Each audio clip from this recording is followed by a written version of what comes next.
Welcome to the Reality Revolution. I'm your host, Brian Scott.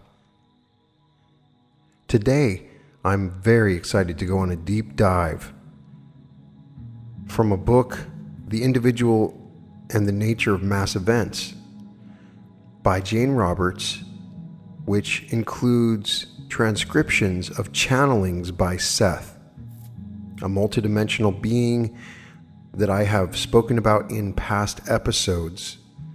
And Jane Roberts was a great writer in her own right. And there are several books there freely available that you can find on the internet that have some of these channelings. There's so many books that were written by Jane Roberts. It's amazing. And Seth talks about reality creation on a very advanced level. And some of these stuff is interesting. I've had an episode on health, on the God concept, and all of it is very interesting. But there is something that I'm reading that I had to get onto the podcast as soon as possible. Right now, at the time that I'm recording this, we're going through the coronavirus. I don't know when you're listening, but it's by far one of the most bizarre times I've ever been alive. Just incredibly weird. And it's a mass event. It's affecting the entire world. In a recent interview I had with Julie Ryan, she brought up the concept that everybody chooses when they die. And so we have a mass group of people choosing when they die. And Seth talks about this. If everybody chooses when they die, that sometimes a pandemic or epidemic or virus can be a form of social protest. When people choose to die, they want to make it worth something, and it's a time of change. And he talks about plagues and the way it's affected the world in the past and now. And some of the stuff he says is like he's talking to us right now. It's a very interesting way to look at a pandemic. And then once you read and listen to what he is saying, then you'll look at what was going on in the world beforehand.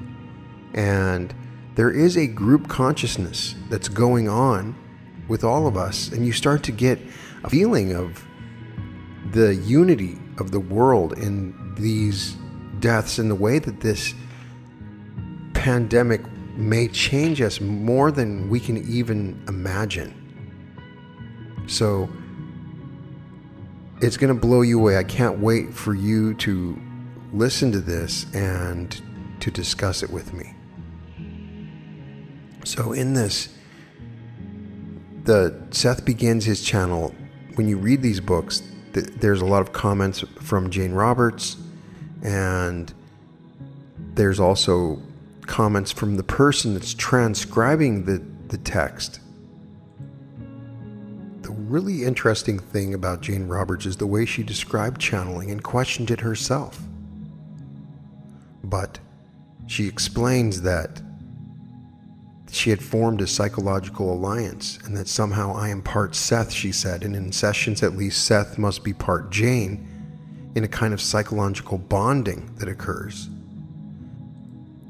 Jane Roberts was convinced that he was delivering to our conscious minds our deepest unconscious knowledge about ourselves, the world, the universe, and the source of being itself. Not that Seth claims any kind of omnipotence, because he doesn't. His material, however, is clearly providing such translation of unconscious knowledge and intuitive disclosures that are pretty remarkable, and definitely worth discussing when we talk about things like reality creation. This particular channeling was set up from a channeling in 1974, I guess, where Seth said, "I will have more to say concerning illnesses, epidemics, and mass disorders," in this particular book they were working on. And then in another channel, he comes through, and it's pretty fascinating. So he begins by saying, "You cannot begin to understand the nature of mass events of any kind unless you consider the even greater framework in which they have their existence. A person's private experience happens in the context of his psychological and biological status, and basically cannot be separated from his religious and philosophical beliefs and sentiments, and his cultural environment and political framework.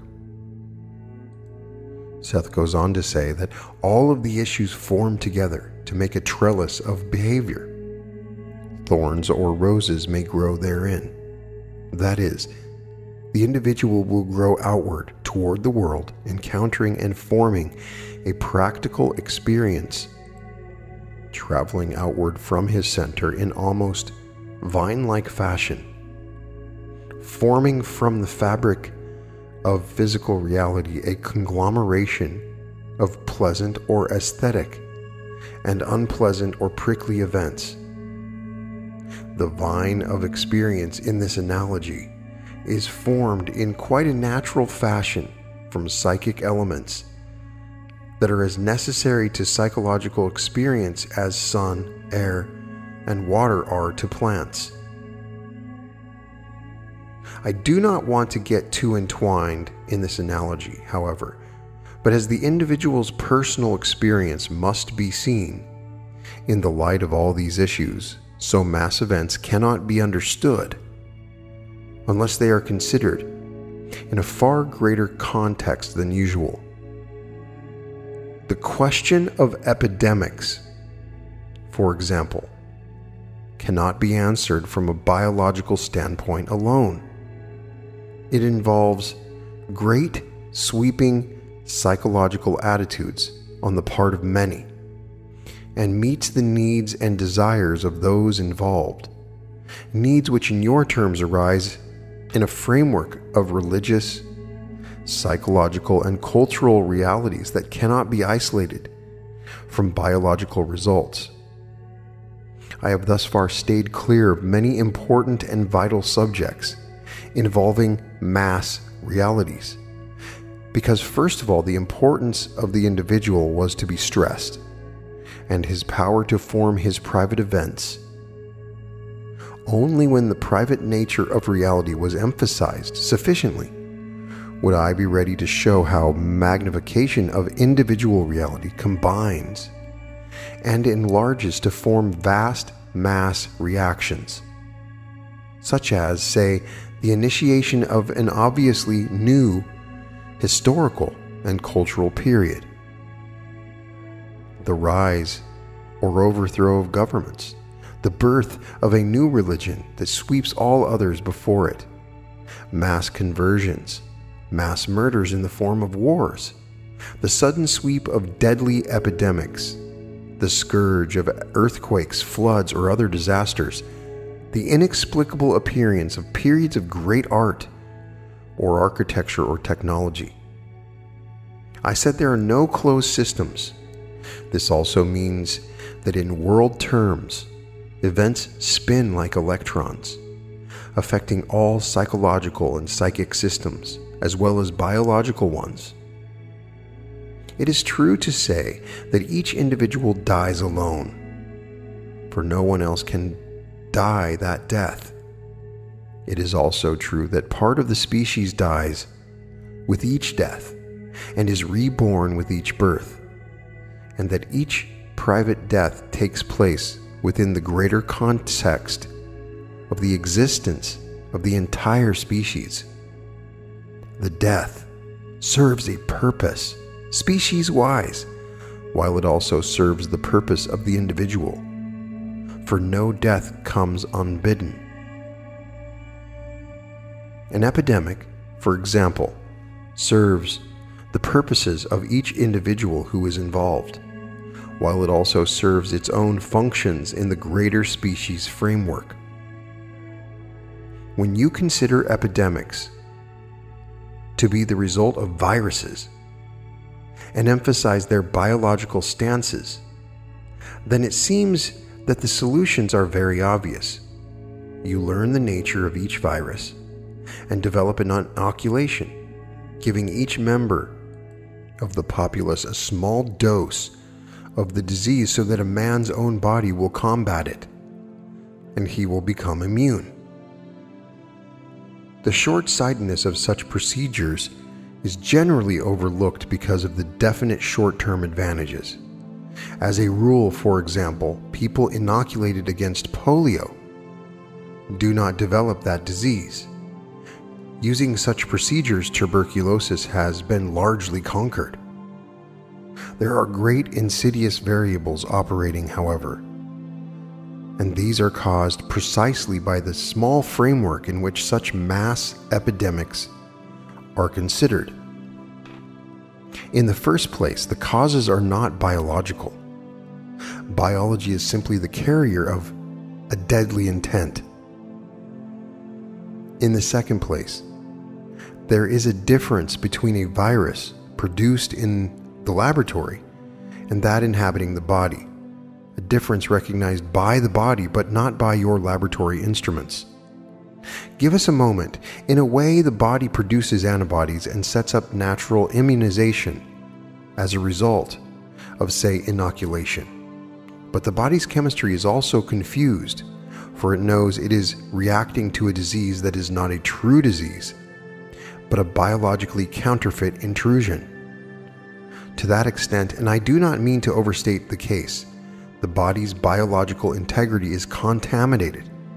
It may at the same time produce antibodies, for example, to other similar diseases, and so overextend its defenses that the individual later comes down with another disease.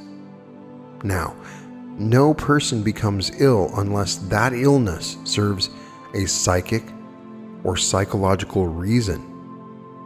So many people escape such complications. In the meantime, however, scientists and medical men find more and more viruses against which the population must be inoculated. Each one is considered singly.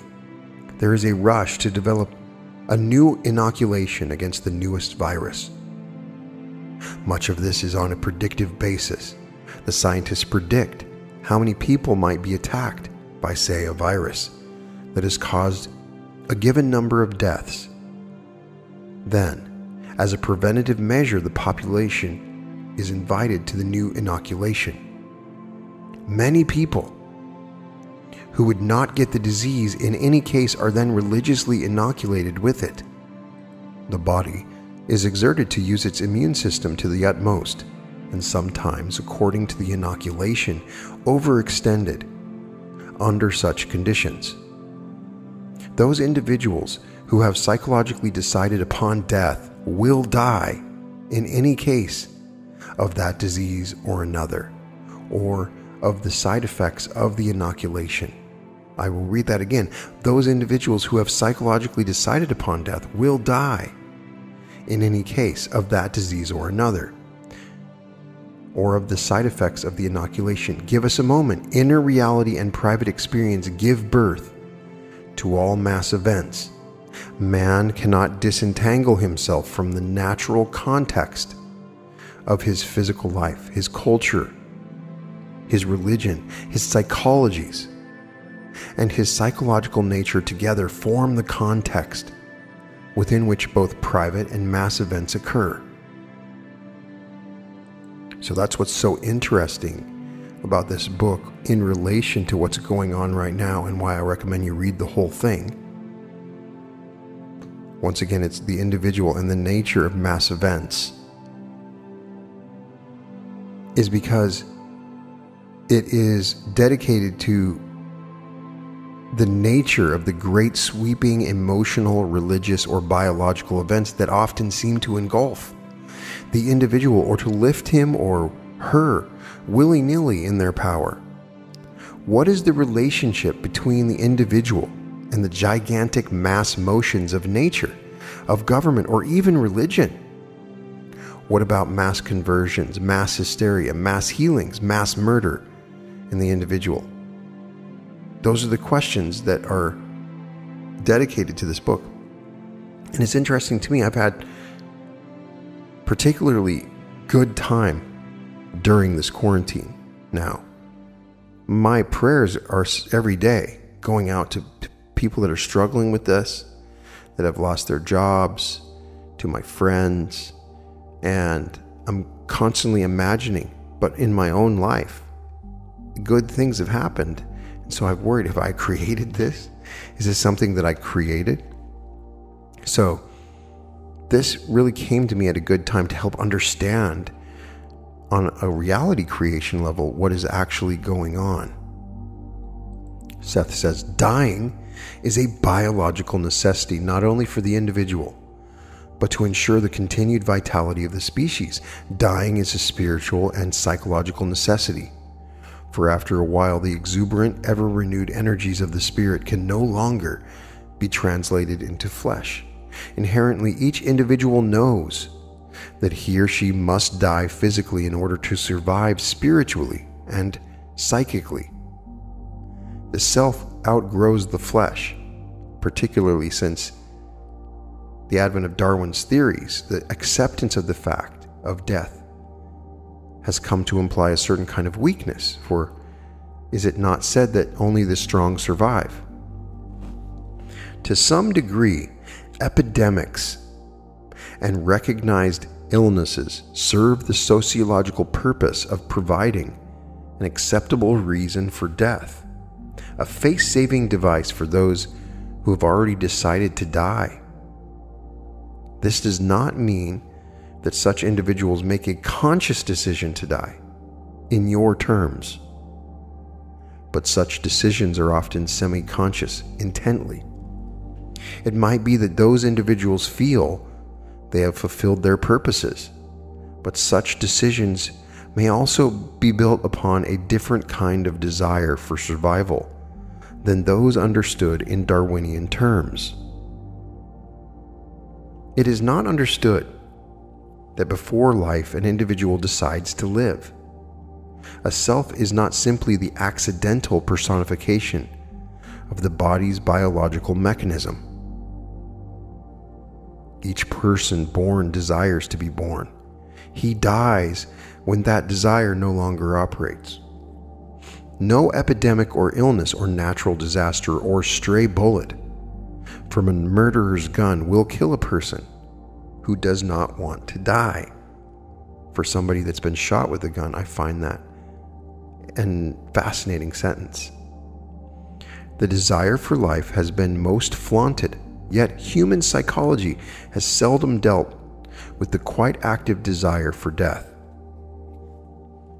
In its natural form, this is not a morbid, frightened, neurotic, or cowardly attempt to escape life, but a definite, positive, healthy acceleration of the desire for survival, in which the individual strongly wants to leave physical life as once the child wanted to leave the parent's home. I am not speaking here of the desire for suicide, which involves a definite killing of the body by self-deliberate means, often of a violent nature.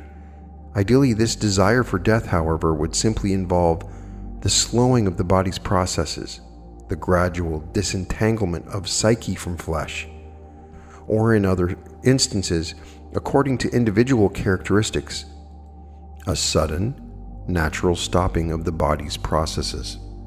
Left alone, the self and the body are so entwined that the separation would be smooth. The body would automatically follow the wishes of the inner self. In the case of suicide, for example, the self is to some extent acting out of context with the body, which still has its own will to live.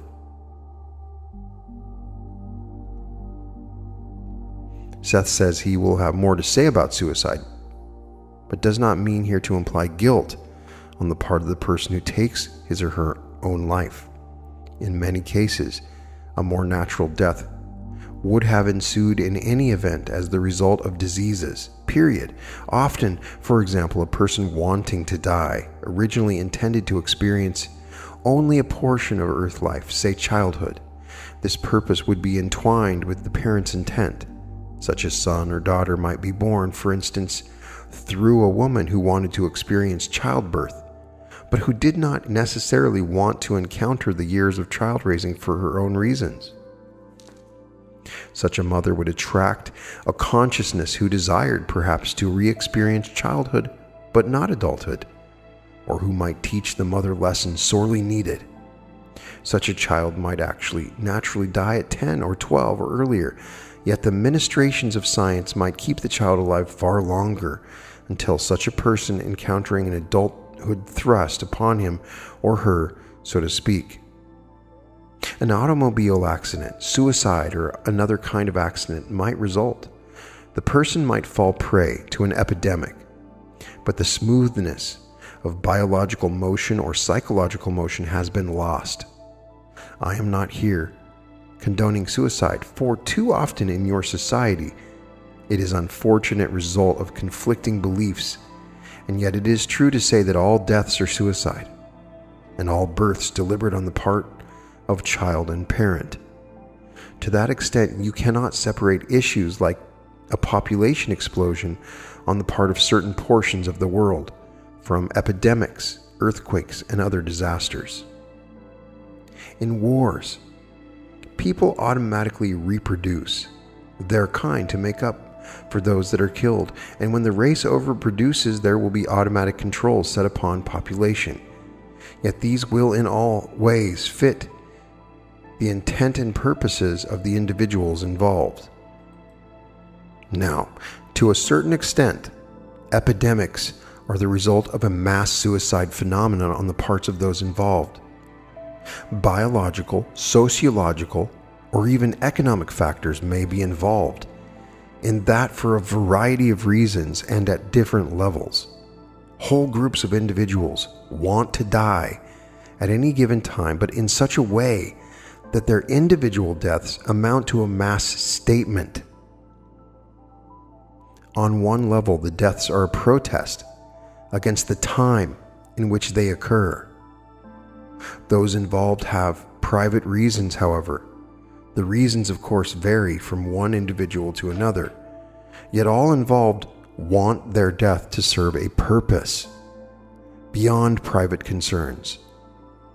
Partially, then, such deaths are meant to make the survivors question the conditions, for unconsciously, the species well knows there are reasons for such mass deaths that go beyond accepted beliefs. In some historical periods, the plight of the poor was so horrible, so unendurable, that outbreaks of the plague occurred, literally resulting in a complete destruction of large areas of the environment in which such social, political, and economic conditions existed.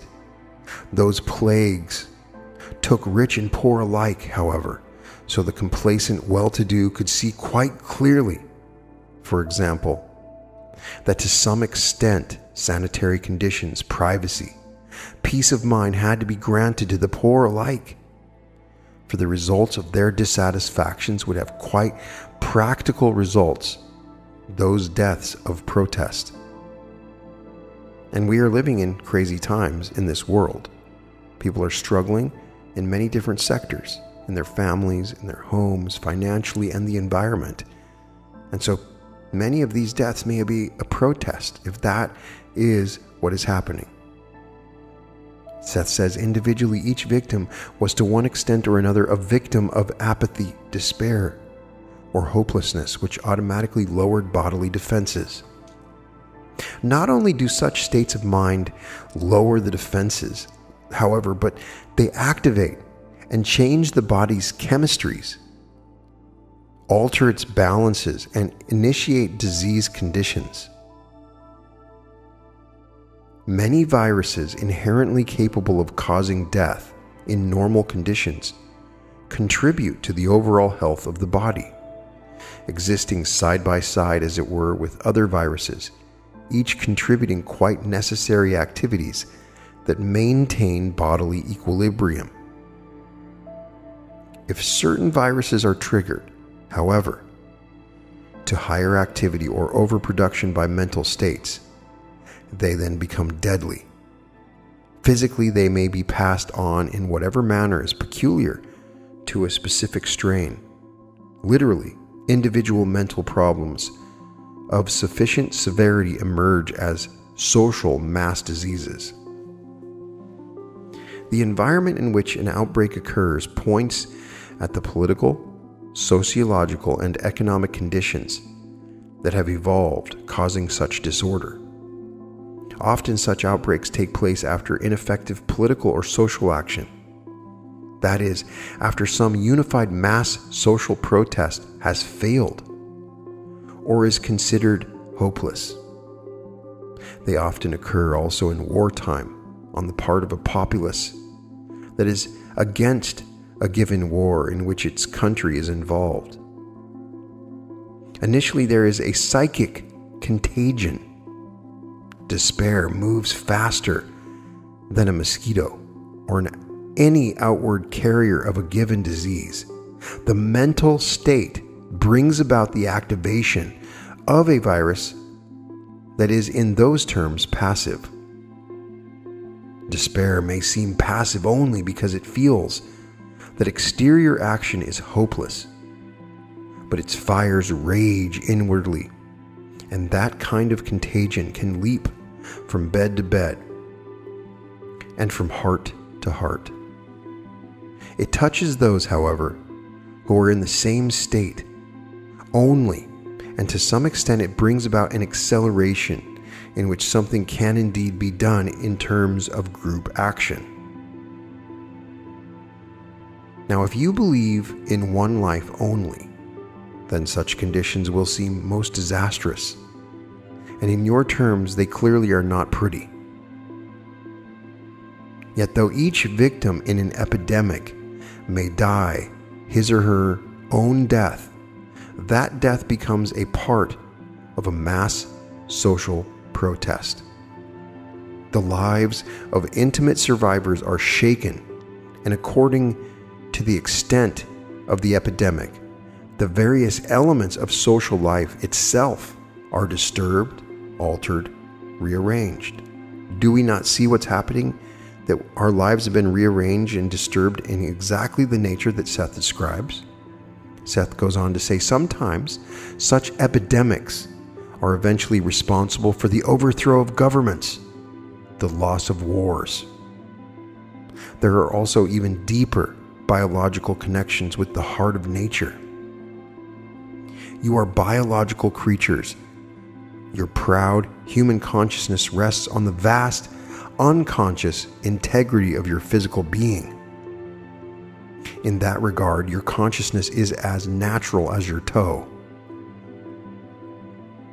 In terms of the species' integrity, your mental states are then highly important.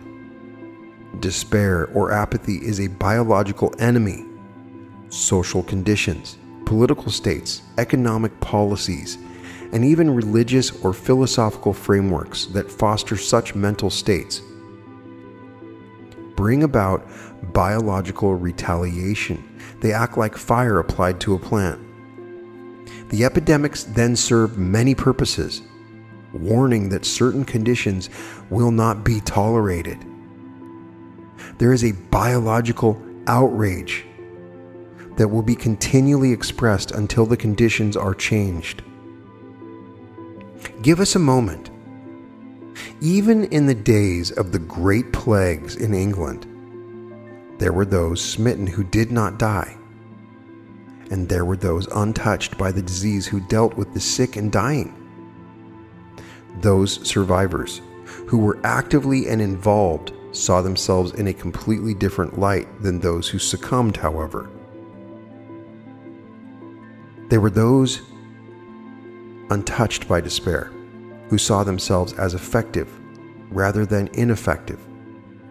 Often they roused themselves from lives of previously unheroic situations and then performed with great bravery. The horror of the conditions overwhelmed them where earlier they were not involved. The sight of the dying gave them visions of the meaning of life and stirred new ideas of sociological, political, and spiritual natures. so that in your terms the dead did not die in vain. Epidemics by their public nature speak of public problems.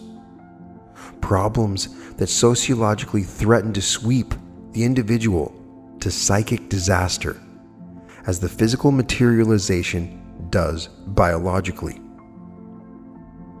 These are the reasons also for the range or the limits of various epidemics, why they sweep through one area and leave another clear, why one in the family will die and another survive. For in this mass venture, the individual still forms his or her private reality. Give us a moment. In your society, scientific medical beliefs operate, and a kind of preventative medicine mentioned earlier, in which procedures of inoculations are taken, bringing about in healthy individuals a minute disease condition that then gives immunity against a more massive visitation.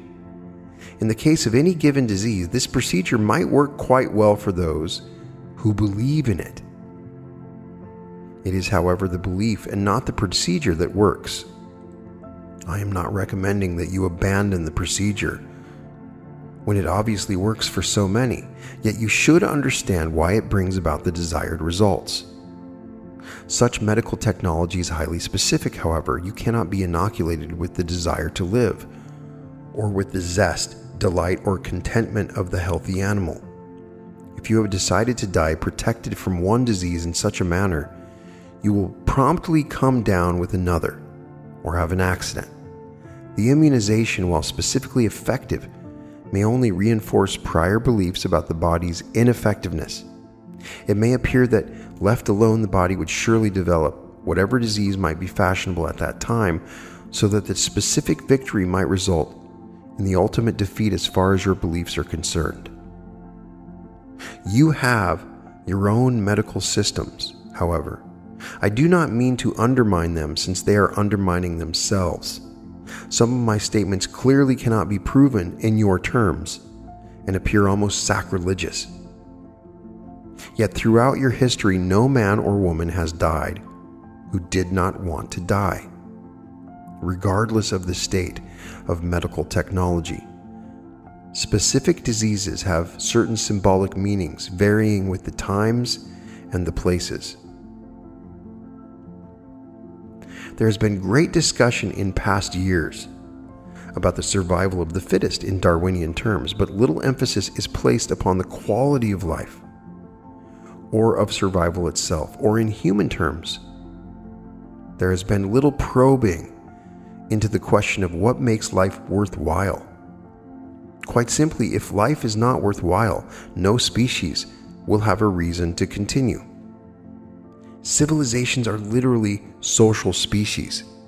They die when they see no reason to live, yet they seed other civilizations. Your private mental states, en masse, bring about the mass cultural stance of your civilization. To some extent, then, the survival of your civilization is quite literally dependent upon the condition of each individual. And that condition is initially a spiritual psychic state that gives birth to the physical organism. That organism is intimately connected to the natural biological state of each person and to each other living thing or entity, however minute.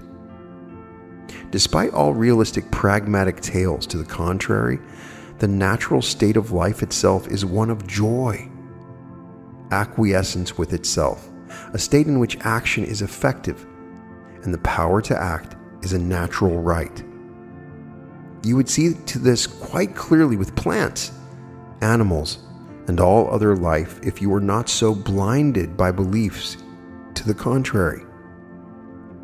You would feel it in the activity of your bodies, in which the vital individual affirmation of your cells brings about the mass, immensely complicated achievement of your physical being. That activity naturally promotes health and vitality. I am not speaking of some romanticized, passive, floppy spiritual world, but of a clear reality without impediments in which the opposite of despair and apathy reigns. What are the conditions that best promote spiritual, psychic, and physical zest, the biological and psychic components that make a species desire to continue its kind? Such aspects promote cooperation of all kinds of life on all levels with one another. No species competes with another, but cooperates to form an environment in which all kinds can creatively exist. You live in a physical community, but you live first of all in a community of thoughts and feelings. These trigger your physical actions. They directly affect the behavior of your body. The experience of the animals is different, yet in their own ways, animals have both individual intent and purpose. Their feelings are certainly as pertinent as yours. They dream, and in their way they reason.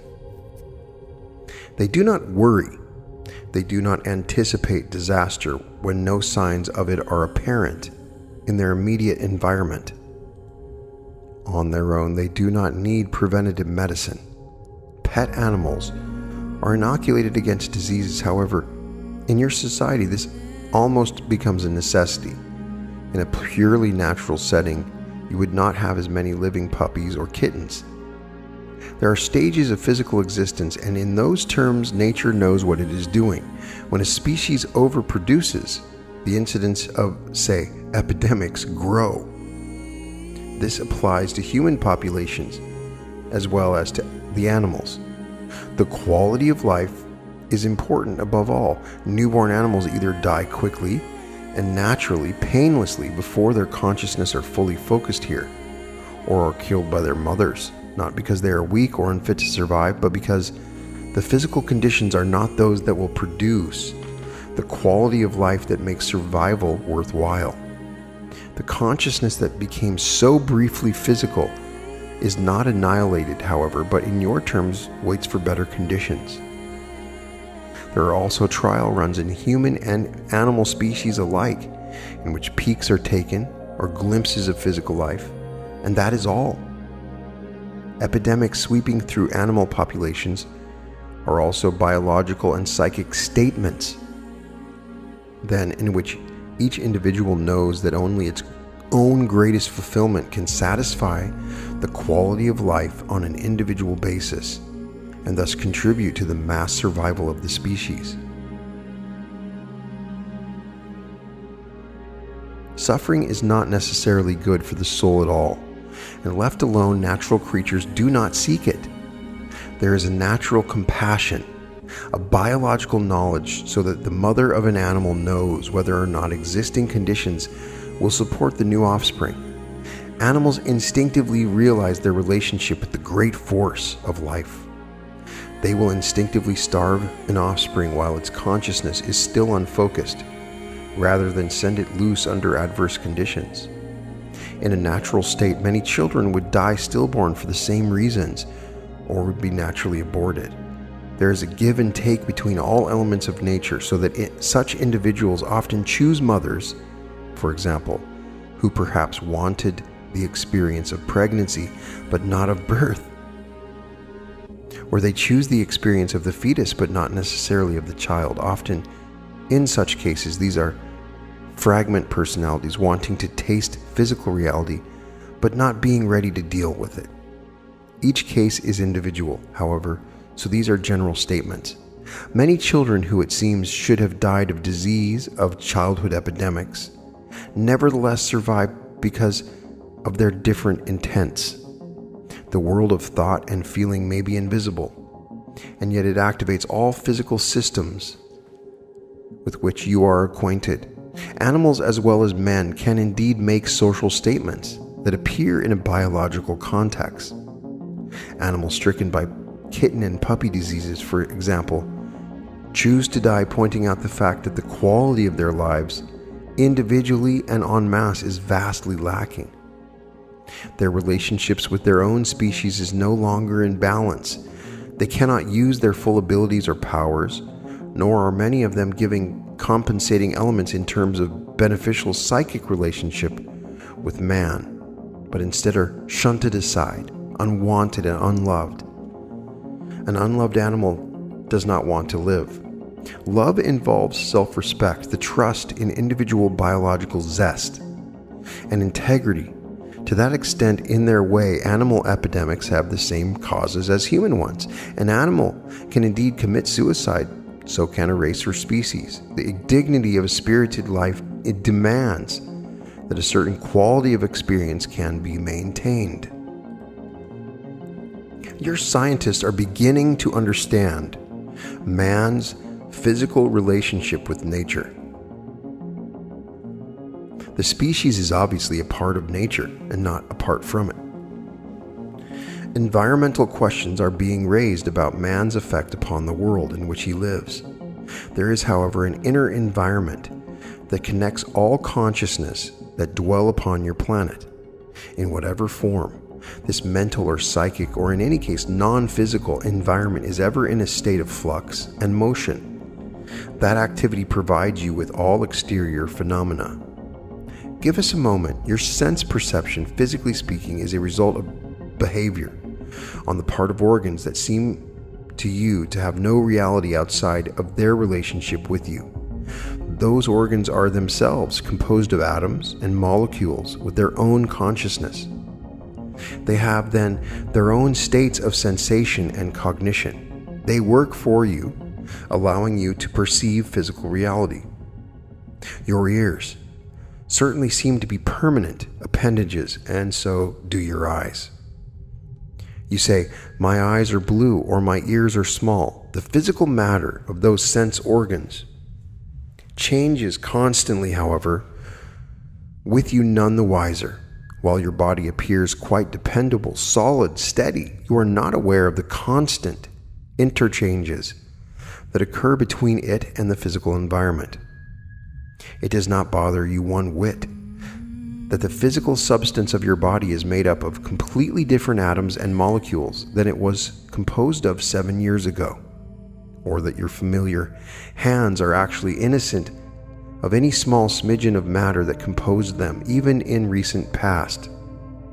You perceive your body as solid. Again, the very senses that make such a deduction are the result of the behavior of atoms and molecules literally coming together to form the organs, filling a pattern of flesh. All other objects that you perceive are formed in their own way in the same fashion. The physical world that you recognize is made up of invisible patterns. These patterns are plastic, in that while they exist, their final form is a matter of probabilities, directed by consciousness. Your senses perceive these patterns in their own ways. The patterns themselves can be activated in innumerable fashions. There is something out there to observe. Your sense of apparatus determines what form that something will take, however. The mass world rises up before your eyes, but your eyes are part of the mass world. You cannot see your thoughts, so you do not realize that they have shape and form, even as, say, clouds do. There are currents of thought, as there are currents of air, and the mental patterns of men's feelings and thoughts rise up like flames from a fire, or steam from hot water to fall like ashes or like rain. All elements of the interior invisible environment work together, and they form the temporal weather patterns that are exteriorized mental states, presenting you locally and en masse, then with a physical version of man's emotional states. The physical planet is obviously also ever changing, while it is operationally or realistically or pragmatically relatively stable. The physical matter of the planet is composed of literally infinite hordes of consciousness, each experiencing its own reality while adding to the overall cooperative venture. Natural disasters represent an understandably prejudiced concept in which the vast creative and rejuvenating elements important to planetary life and therefore to mankind are ignored. The stability of the planet rests upon such changes and alterations, even as the body's stability is dependent upon, say, the birth and death of the cells. It is quite obvious that people must die, not only because otherwise you would overpopulate your world into extinction, but because the nature of consciousness requires new experience, challenge, and accomplishment. This is everywhere apparent in nature itself. If there were no death, you would have to invent it, for the context of that selfhood would be as limited as the experience of a great sculptor given but one hunk of stone. The sculptor's creation is pragmatically realistic in that it exists as an object and can be quite legitimately perceived as can your world. The sculptor's statue, however, comes from the inner environment, the patterns of probabilities. These patterns are not themselves inactive. They are possessed by the desire to be actualized. Behind all realities, there are mental states. These always seek form, though again, there are other forms than those you recognize. As you listen to this book, you most probably lounge on a chair or couch or bench, all quite sturdy and real. The atoms and molecules within those chairs and couches are quite alert, though you do not grant them the quality of life. When children play Ring Around the Rosie, they form living circles in the air. In that game, they enjoy the motion of their bodies, but they do not identify with those swirling circles. The atoms and molecules that make up a chair play a different kind of ring around the rosy and are involved in constant motion, forming a certain pattern that you perceive as a chair. The differences in motion are so divergent that to you the chair, like your body, appears permanent. The atoms and molecules, like the children, enjoy their motion, solidly sketched in space from your perspective. However, with no idea that you consider that motion a chair or so use it. You perceive the atom's activity in that fashion. The agreement takes place at mental levels and is never completely set, though it appears to be. No one perceives the same chair all the time, though perhaps a given chair will seem to be the same one seen from different angles. The dance of the atoms and molecules is continuous in your area. In greater terms, any given chair is never the same chair. All this must be taken into consideration when we discuss mass events. The scientist, probing the brain of an idiot or a genius, will find only the physical matter of the brain itself. Not one idea will be discovered residing in the brain cells. You can try to convey an idea. You can feel its effects, but you cannot see it as you can the chair. Only a fool would say that ideas were non-existent, however, or deny their importance. You cannot find any given dream location either within the brain itself.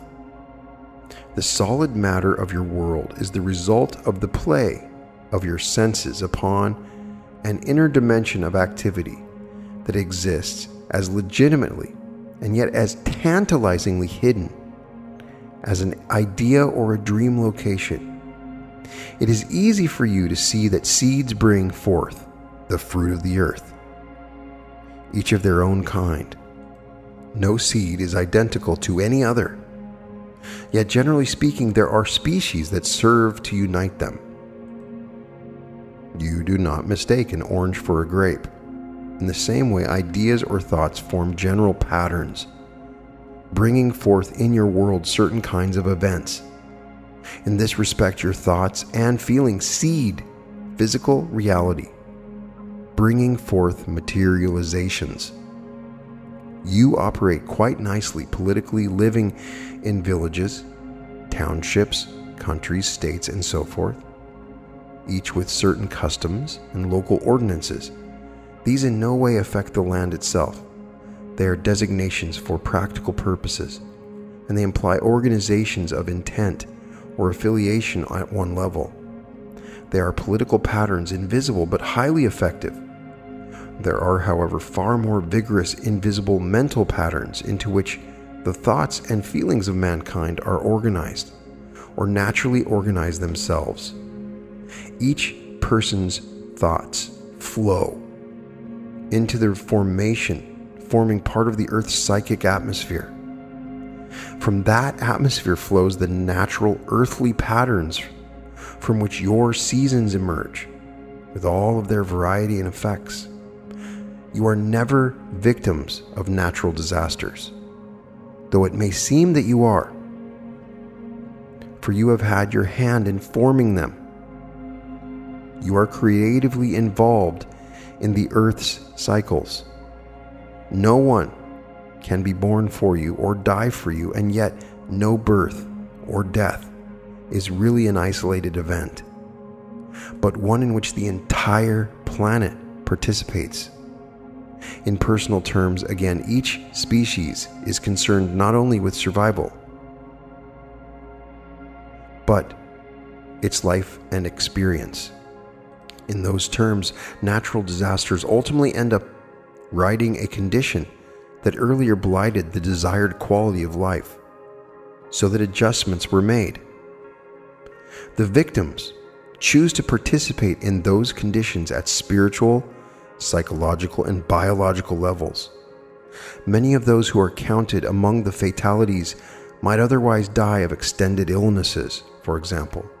At cellular level, such knowledge is available, and in one way or another imparted, often in dreams, to the individual. Conscious comprehension need not follow, for many people know such things and pretend not to know them at the same time. Others have finished with their challenges. They want to die and are looking for an excuse, a face-saving device. However, those who choose such deaths want to die in terms of drama in the middle of their activities, and are in a strange way filled with the exultant inner knowledge of life's strength, even at the point of death. At the last, they identify with the power of nature that seemingly destroyed them. That identification often brings about in death, but not always an added acceleration of consciousness, and involves such individuals in a kind of group death experience, where all of the victims more or less embark into another level of reality at the same time. Those people were aware, just beneath the consciousness, of the possibilities of such an event long before the disaster occurred, and could until the last moment choose to avoid the encounter. Animals knew of weather conditions ahead of time, as the old tales say. This perception is a biological part of your heritage also. The body is prepared, though consciously it seems you are ignorant. There are innumerable relationships that exist between the interior environment of the body and the weather patterns. The ancient feelings of identification with storms are quite valid, and in that respect the realism of feelings is far superior to the realism of logic. When a person feels a part of a storm, those feelings speak a literal truth. Logic deals with exterior conditions, with cause and effect relationships. Intuitions deal with immediate experience of the most intimate nature, with subjective motions and activities that in your terms move far quicker than the speed of light, and with simultaneous events that your cause and effect level is far too slow to perceive. In that regard also, the activities of the inner environment are too fast for you to follow intellectually. Your intuitions, however, can give you clues to such behavior. A country is responsible for its own droughts, earthquakes, floods, hurricanes, and for its own harvests and rich display of products. Its industry and cultural achievements in each of its elements is related to each one. If the quality of life that is considered spiritually and biologically necessary fails, then adjustments occur. A political problem might be altered by a natural disaster if political means fail. On the other hand, the rousing creative energies of the people will emerge. Excellence will show itself through the arts, cultural creativity, technological or sociological accomplishments. The species tries to fulfill its great capacities. Each physical body in its own way is like the world. It has its own defenses and abilities, and each portion of it strives for a quality of existence that will bring to the smallest parts of it the spiritual and biological fulfillment of its own nature. The body is a spiritual, psychic, and social statement, biologically spoken. It is obviously private, yet it cannot be concealed in that it is where you are in usual terms. The individual body is what it is because it exists in the context of others like it. By this, I mean that a given present body presupposes a biological past of like creatures. It presupposes contemporaries. If, for example, one adult human being were perceived by an alien from another world, certain facts would be apparent. Even though such an alien came upon a lone member of your species in otherwise uninhabited land, the alien could make certain assumptions from the individual's appearance and behavior. If the earthling spoke, the alien would of course instantly know that you were communicating creatures. And in the vocal sounds, recognize patterns that contain purpose and intent. To one extent or another, all creatures use language, implying a far vaster sociobiological relationship than is usually supposed. From the earthling's appearance, the alien would be able to deduce that it did not already know the proportions of the various elements upon your planet, this being surmised from your method of locomotion, appendages, and the nature of your physical vision. While each individual springs privately into the world at birth, then each birth also represents, quite literally, an effort, a triumphant one, on the part of each member of each species.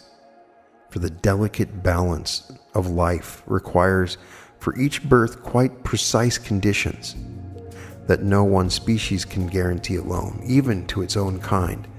The grain must grow, the animals must produce, the plants must do their part. Photosynthesis, in those terms, reigns. The season must retain some stability, the rains must fall, but not too much. The storms must rage, but not too devastatingly. Behind all this lies a biological and psychic cooperative venture. All of this could be perceived by our hypothetical alien from one lone human individual, and we will return to our alien later. Cells possess social characteristics. They have a tendency to unite with others. They naturally communicate. They naturally want to move, period. In making such statements, I am not personifying the cell, for the desire for communication and motion does not belong to man or even animals alone. Man's desire to journey into other worlds is in its way as natural as the plant's urge to turn its leaves towards the sun. Man's physical world, with all of its civilizations and cultural aspects, and even with its technologies and sciences, basically represents the species' innate drive to communicate, to move outward, to create, and to objectify sensed inner realities. The most private life imaginable is a very social affair. The most secluded recluse must still depend upon the biological sociability of not only its own body cells, but of the natural world with all of its creatures. The body, then, no matter how private, is also a public, social, biological statement. A spoken sentence has a certain structure in any language.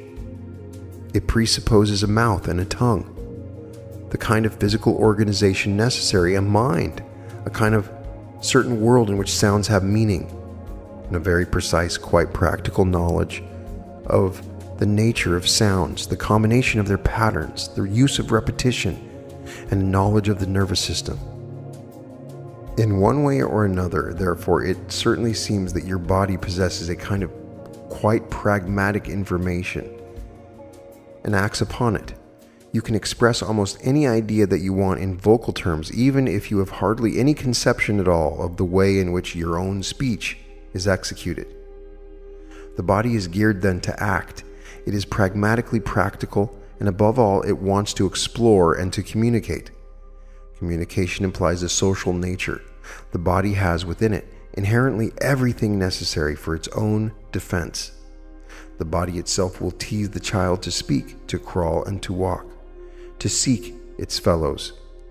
Through biological communication, the child's cells are made aware of its physical environment, the temperature, air pressure, weather conditions, food supplies, and the body reacts to these conditions, making some adjustments with great rapidity.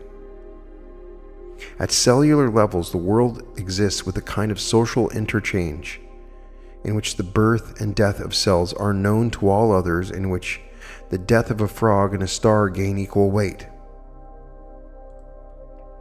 But at your level of activity, your thoughts, feelings, and intents, however private, form part of the inner environment of communication. This inner environment is as pertinent and vital to the species' well-being as is the physical one. It represents the psychic mass bank of potential, even as the planet provides a physical bank of potential. When there is an earthquake in another area of the world, the landmass in your own country is in one way or another affected. When there are psychic earthquakes in other areas of the world, then you are also affected, and usually to the same degree. In the same way, if one portion of your own body is injured, then other portions feel the effects of the wound. An earthquake can be a disaster in the area where it occurs, even though its existence corrects imbalances and therefore promotes the life of the planet. Emergency actions are quite rigorous in the immediate area of the earthquake, and aid is sent from other countries. When an area of the body erupts, there's also emergency measures taken locally and aid sent from other portions of the body to afflicted parts. The physical eruption, while it may appear to be a disaster in the area of the disease, is also, however, a part of the body's defense system, taken to ensure the whole balance of the body. Biologically, illness therefore represents the overall body defense system at work. I'm trying to put this simply. But without some illnesses, the body could not endure. Give us a moment. First of all, the body must be in a state of constant change, making decisions far too fast for you to follow, adjusting hormone levels, maintaining balances between all of its systems, not only in relationship to itself, the body, but to an environment that is also in constant change. At biological levels, the body often produces its own preventative medicine or inoculations by seeking out, for example, new or foreign substances in its environments that are due to nature, science, or technology. It assimilates such properties in small doses, coming down with an illness which, left alone, would soon vanish as the body utilized what it could or socialized a seeming invader. The person might feel indisposed, but in such ways the body assimilates and uses properties that would otherwise be called alien ones. It immunizes itself through such methods. The body, however, exists with the mind to contend with, and the mind produces an inner environment of concepts. The cells that compose the body do not try to make sense of the cultural world. They rely upon your interpretation. Therefore, for the existence of threats of a non-biological nature, so they depend upon your assessment. If that assessment correlates with biological ones, you have a good working relationship with the body. It can react swiftly and clearly. When you sense a threat or danger for which the body can find no biological correlation, even as though through cellular communication it scans the environments physically, then it must rely upon your assessment and react to danger conditions. The body will therefore react to imagined dangers to some degree, as well as to those that are biologically pertinent, its defense system often becomes overexerted as a result. The body is therefore quite well equipped to deal with its physical stance in the physical world, and its defense system are unerring in that respect.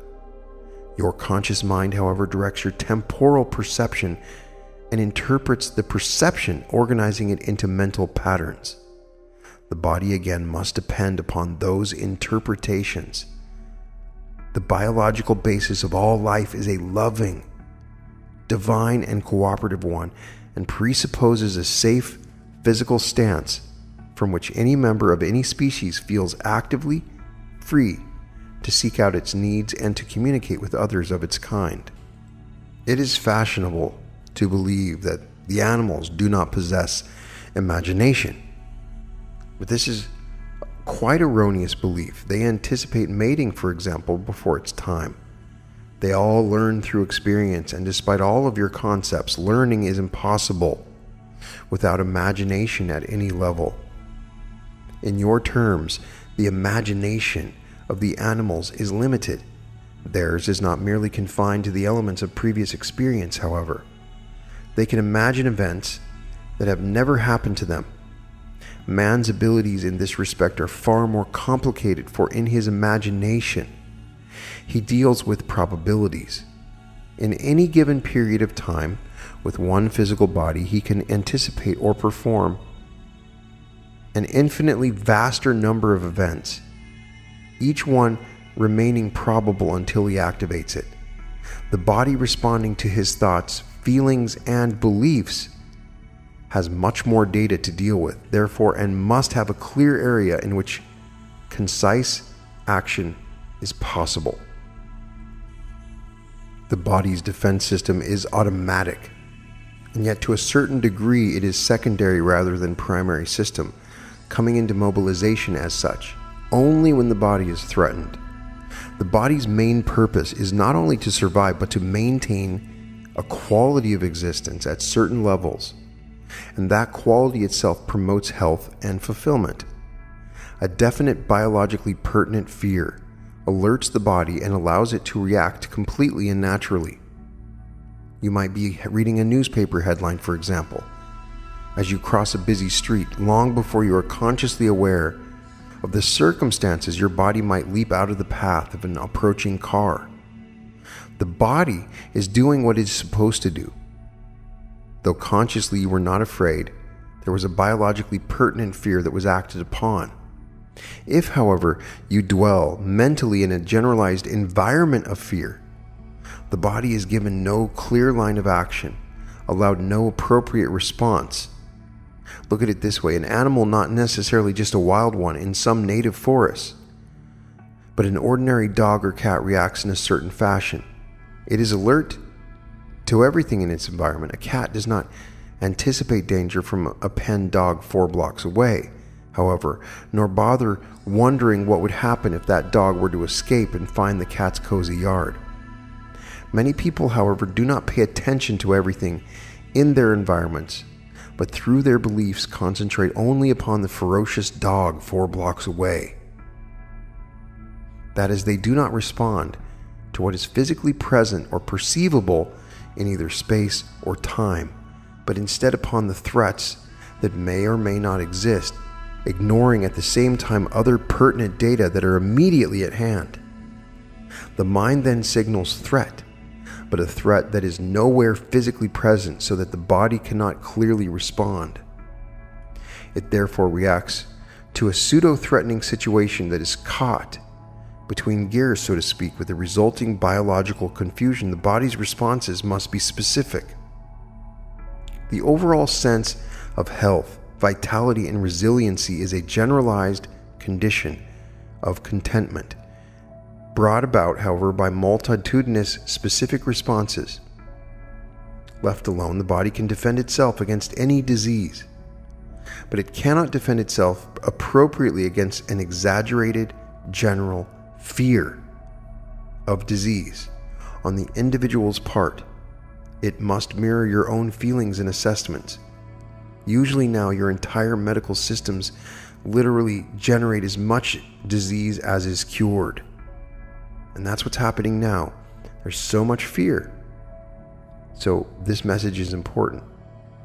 As Seth says, for you are everywhere hounded by the symptoms of various diseases, and filled with the fear of disease, overwhelmed by what seems to be the body's propensity toward illness. And nowhere is the body's vitality or natural defense system stressed. Private disease then happens also in a social context. This context is a result of a personal and mass belief that are intertwined at all cultural levels, and so to that extent serve private and public purposes. The illnesses generally attributed to all different ages are involved. Those of the elderly again fit in with your social and cultural beliefs. The structure of your family life. Old animals have their own dignity, and so should old men and women. Senility is a mental and physical epidemic, a needless one. You catch it because when you are young, you believe that old people cannot perform. There are no inoculations against beliefs. So when young people with such beliefs grow old, they become victims. The kinds of diseases change through historical periods. Some become fashionable, others go out of style. All epidemics, however, are mass statements, both biologically and psychically. They point to mass beliefs that have brought about certain physical conditions that are abhorrent at all levels. They often go hand in hand with war and represent biological protests. Whenever the conditions of life are such that its quality is threatened, there will be a mass statement. The quality of life must be at a certain level so that the individuals of a species, of any and all species, can develop. I repeat, the quality of life must be at a certain level so that the individuals of a species, of any and all species, can develop. This disease that we are experiencing now is spread through many different countries, and in those countries, and in some of those places, the quality of life is just not at a certain level. And so there may be a biological protest. In your species, Seth says, the spiritual, mental, and psychic abilities add a dimension that is biologically pertinent. There simply must be, for example, a freedom to express ideas, an individual tendency, a worldwide social and political context in which each individual can develop his or her abilities and contribute to the species as a whole. Such a climate depends, however, upon many ideas not universally accepted, in that the species is so formed that the biological importance of ideas cannot be stressed too strongly. More and more, the quality of your lives is formed through subjective realities of your feelings and mental constructions. Again, beliefs that foster despair are biologically destructive. They cause the physical system to shut down. If mass action against appalling social or political conditions is not effective, then other means are taken, and these are often in the guise of epidemics or natural disasters. The blight is wiped out in one way or another. Such conditions are the results of beliefs which are mental, and so the most vital work must be done in that area. An animal has a sense of its own biological integrity. So does a child. In all forms of life, each individual is born into a world already provided for it, with circumstances favorable to its growth and development. A world in which its own existence rests upon the equally valid existence of all other individuals and species, so that each contributes to nature's whole. In that environment, there is a cooperative sociability of biological nature that is understood by the animals in their way and taken for granted by the young of your own species. The means are given so that the needs of the individual can be met. The granting of those needs further the development of the individuals, its species, and by inference, all others in the fabric of nature. Survival, of course, is important, but it is not the prime purpose of a species, in that it is a necessary means by which that species can attain its main goals. Of course, a species must survive to do so, but it will, however, purposely avoid survival if the conditions are not practically favorable to maintain the quality of life or existence that is considered basic. A species that senses a lack of this quality can in one way or another destroy its offspring, not because they could not survive otherwise, but because the quality of that survival would bring about vast suffering, for example, so distorting the nature of life as to almost make a mockery of it.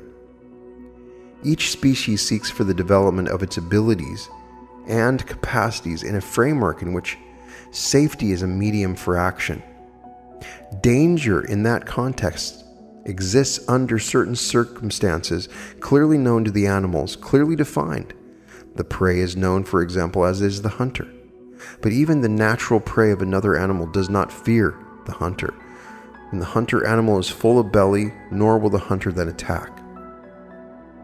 There are also emotional interactions among animals that completely escape you and biological mechanisms, so that animals felled as natural prey by other animals understand their part in nature. They do not anticipate death before it happens.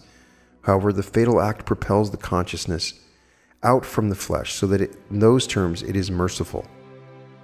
During their lifetimes, animals in their natural state enjoy their vigor and accept their worth. They regulate their own births and their own deaths. The quality of their lives is such that their abilities are challenged. They enjoy contrasts, that between rest and motion, heat and cold, being in direct contact with natural phenomena that everywhere quickens their experience. The animal knows he has the right to exist and a place in the fabric of nature. The sense of biological integrity supports him. Man, on the other hand, has more to contend with. He must deal with beliefs and feelings often so ambiguous that no clear line of action seems possible. The body often does not know how to react. If you believe that the body is sinful, for example, you cannot expect to be happy and healthy. Most likely elude you, for your dark beliefs will blemish the psychological and biological integrity with which you were born. The species is in a state of transition, one of many. This one began, generally speaking, when the species tried to step apart from nature in order to develop the unique kind of consciousness that is presently your own. That consciousness is not a finished product, however, but one meant to change, evolve, and develop. Certain artificial divisions were made along the way that must now be dispensed with. You must return wiser creatures to the nature that spawned you, not only as loving caretakers, but as partners with other species of the earth. You must discover once again the spirituality of your biological heritage. The majority of accepted beliefs, religious, scientific, and cultural, have tended to stress a sense of powerlessness, impotence, and impending doom. A picture in which man and his world is an accidental production with little meaning, isolated yet seemingly ruled by a capricious God. Life is seen as a valley of tears, almost as a low-grade infection from which the soul can be cured only by death. Religious, scientific, medical, and cultural communications stress the existence of danger, minimize the purpose of the species or of any individual member of it, or see mankind as the one erratic, half-insane member of an otherwise orderly realm of nature. Any or all of the above beliefs are held by various systems of thought. All of these, however, strain the individual biological sense of integrity, reinforce ideas of danger, and shrink the area of psychological safety that is necessary to maintain the quality possible in life. The body's defense systems become confused to varying degrees. I do not intend to give a treatise about the biological structures of the body and their inner workings, but only to add such information in that line that is not currently known. and is otherwise important to the ideas I have in mind. The body's defenses will take care of themselves if they are allowed to. If the psychological air is cleared of the true carriers of the disease. So this, I believe, is very important. It's taking a metaphysical perspective of death and reincarnation and figuring in this idea that we choose when we live and die, and looking at large-scale mass events as being created on purpose, in many cases by the people that are choosing to die, as a form of protest to the environment that they are living in now, or the world that they are in. They don't want to die randomly. It gives them, their death, a purpose.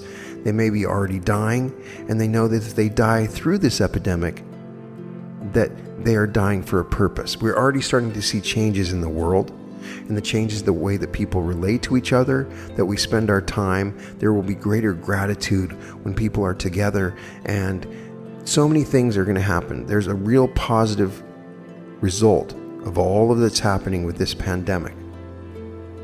And it's really interesting to look at a multidimensional being like Seth discuss these events from an impartial observer's view, using a pretty advanced outlook, understanding what happens in the veil between life and death. So I found this to be interesting, and I really would love to get your impressions. A lot of it might not have been easy to understand, but the basic idea is the importance of the mind over the body and an understanding of how epidemics play out on a larger scale. Also, there's a really interesting discussion of reality creation in this and how we interact with other selves.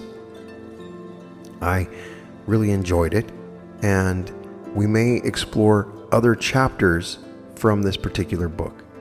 So I would love to know what you think. Let me know. Put it in the comments. We're getting through this, and the world is going to change for the better.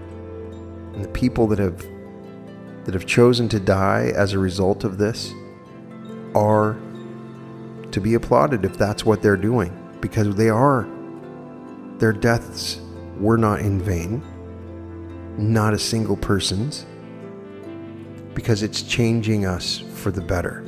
That is my belief. In any case, all episodes of The Reality Revolution can be found at therealityrevolution.com. And welcome to The Reality Revolution.